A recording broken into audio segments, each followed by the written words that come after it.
வணக்கம். இன்றைய முக்கிய செய்திகள். இன்னும் 3 நாள் தான். டிக்கெட் புக்கிங் கூட தொடங்க முடியல. கைக்கு வராத சான்றிதழ். கோர்ட்டை நாடும் ஜனநாயகன் டீம். ரிலீஸில் புதிய சிக்கல். நடிகர் விஜய் நடித்து வினோத் இயக்கத்தில் உருவாகியுள்ள ஜனநாயகன் திரைப்படம் வெளியாவதில் தொடர்ந்து முட்டுக்கட்டைகள் நீடித்து வருகின்றன. தணிக்கை சான்றிதழ் சென்சார் சர்டிஃபிகேட் கிடைப்பதில் ஏற்பட்டுள்ள காலதாமதம் காரணமாக படக்குழுவினர் நீதிமன்றத்தை நாட திட்டமிட்டுள்ளதாக தகவல் வெளியாகியுள்ளது. பொங்கல் பண்டிகையை முன்னிட்டு வரும் ஜனவரி 9ஆம் தேதி ஜனநாயகன் திரைப்படம் உலகம் முழுவதும் வெளியாகும் அதிகாரப்பூர்வமாக அறிவிக்கப்பட்டிருந்தது. இதற்காக கடந்த டிசம்பர் 19ஆம் தேதியே படம் தணிக்கை குழுவிற்கு CBFC அனுப்பப்பட்டது. படத்தை பார்த்த தணிக்கை குழுவினர் சில காட்சிகள் மற்றும் வசனங்களை நீக்க பரிந்துரைத்தனர். அந்த மாற்றங்களை செய்து மீண்டும் சமர்த்திற்கு பின்னரும் இதுவரை படத்திற்கு சான்றிதழ் வழங்கப்படவில்லை என கூறப்படுகிறது.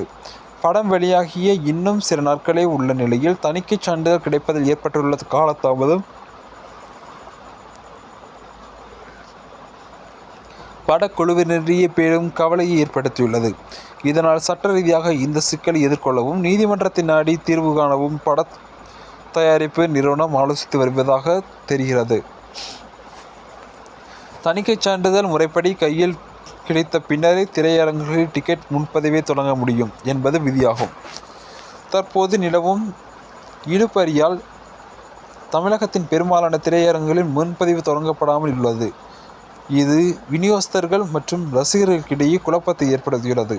இதற்கிடையே தமிழக வெற்றி கழகத்தின் இணை பொதுச் செயலாளர் CTR நிர்மல்குமார் இந்த விவகாரம் குறித்து கடுமையாக விமர்சனத்தை முன்வைத்துள்ளார்.